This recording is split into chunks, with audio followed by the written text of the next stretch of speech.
Alright, also let's talk about The Flash, that box office, which is just scary to look at right now, and what exactly happened. We are currently running a giveaway before we get into it, so if you want to enter that giveaway, just make sure you're subscribed and comment below and enter the giveaway. We also have our merch out right now, the Boat for Pearl shirts. If you want to go check those out, it's in our Shopify link in the description, also right here in the page, you'll see it. But let's talk about this Flash movie, what just happened. I'll pull off the notes because I was really thinking what happened. I like to look at these things every box office to see where the studios are going with things. So we're going to be doing that from now on. But let's get on with it. The Flash opened to 64 million over a 4-day weekend, and it is just insane because Black Adam opened higher than that. The Flash was a movie that was very much so extensively reshot, redone, all of this. It's been in the works for years, and it finally got its release. We were thinking it was going to be a pretty good release, and then the numbers started to come in for the opening, which was like 20 million something, which was already low from what they're estimating. I think they wanted at least 75 to 100 million for sure. So when it comes to the budget for this movie, it was around 250 million, apparently not even going into the marketing of this movie, so you could probably put around 300 million or so. So this movie really needed to hit a big number opening weekend. So where exactly did this movie go wrong and everything? So I think the biggest thing we have to talk about is the whole Ezra situation, which I'm not going to really get too deep into what happened. I think everybody has already been covered on that extensively. But I think that was a very big reason as well that we're seeing this sort of like change in how people were going to go see this movie. I think that very much so put off a lot of people from wanting to go see this whole thing. Ezra, another situation with that also is they weren't able to really do press tour. They weren't able to go on these talk shows, do all of this press that we usually see when movies come out. And the other cast also, due to the writer's strike, the late night shows and all of that, weren't able to get on these shows and promote the movie as much as we see other movies do so as well.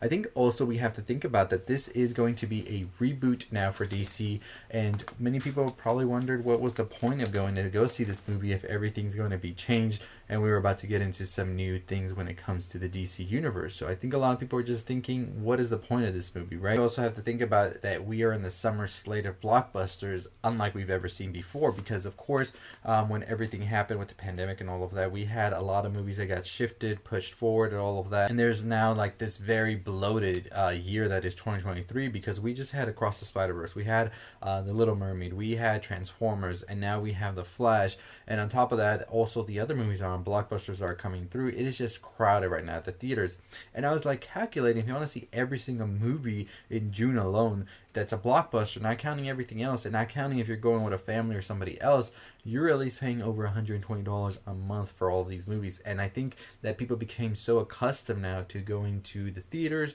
to watch one movie, but then they know the other one's going straight to streaming, so they're just like, I can juggle between the two. And so I think that's a lot of what we're seeing right now happening, is these people are very much so being more selective of what they're watching. And I think The Flash, with all of the baggage that it already has, is a movie that just opt out of because they can just skip it and watch it later on, they think. And also maybe it doesn't have the weight to it because it's not a continuation of anything where have we seen the Marvel Cinematic Universe.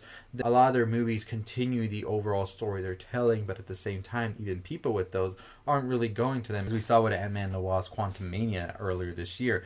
I think there's a big divide going on right now about how people are going to the theaters or they're not, and which movies they're being more selective on. That's definitely a thing we're seeing. I think a big thing about this also that we're seeing was that nostalgia wasn't as strong as they thought it was. And albeit there is a whole thing about whether Michael Keaton was the right Batman right now, whether he was too old to give that nostalgia factor, maybe somebody like Christian Bale would have been different, things like that. I think that Warner Brothers saw what worked before with No Way Home, but that was a little bit more closer to the ages and everything, I think. And I think the thing with Star Wars that made it such a huge hit, The Force Awakens, was we had gotten a long break from Star Wars before we got a new Star Wars anything movie. And I think that with DC, it hasn't given it that time to sort of like marinate of sorts for people to long for it, especially after coming off the years that it's had just recently. DC, it hasn't been looking that good, especially with the whole Black Adam thing as well. I think a lot of people just have a sour taste when it comes to DC, and I don't think that a cameo for Michael Keaton was going to fix that at all, or whatever else those other cameos were.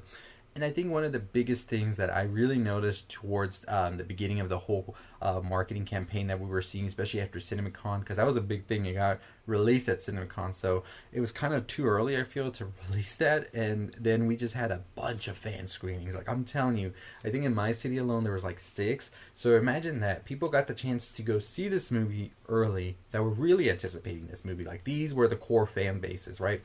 They got to see it at a screening, and then they had another chance to go see it at another screening, tell other people that they know like this movie, it was good, let's go see it at this screening. So I feel like a lot of the big fan base that was supposed to push this box office at the beginning was already done seeing the movie after all of these screenings that just happened all over, like everywhere. There was everywhere screenings. Like, I felt like there was a point where there was 2 screenings on the same week, and it was just like, what are we even doing here? Because that is your sort of, like, in a way, fire for the movie, right? Like, the beginning of, like, these fans are going to go out there and spread the word, because usually movies do have 1 or 2 or 3 screenings. There's usually like a press screening, then there's like a promo screening, and there might be 1 extra promo screening right before the movie releases, and those are usually how the screenings work for every movie, honestly. But The Flash was just an anomaly for me, because there was like a ton of screenings happening, and I think that really deterred from people seeing it opening night, because they already saw it. They saw it for free. They were done with it, you know?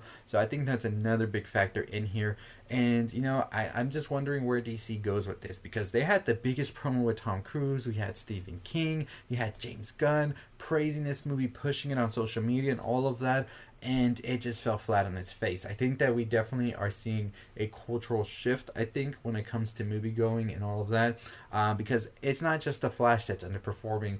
It is Transformers. It is Little Mermaid. Other movies like that were supposed to be these big pushers into the box office seem to sort of just be taken aback. And I think it's a thing with studios just wanting more money, and that's just the case with business, I think, because in business and all of that, you have to make more than you previously made. And I think studios, $1 billion, that's all, like the goal. It's a billion, because that's exactly what it's ingrained into the business. That's how much they have to make, and that's why they go and spend these extravagant budgets, and then they're over here just like being torn apart at the box office because it doesn't even get close to that.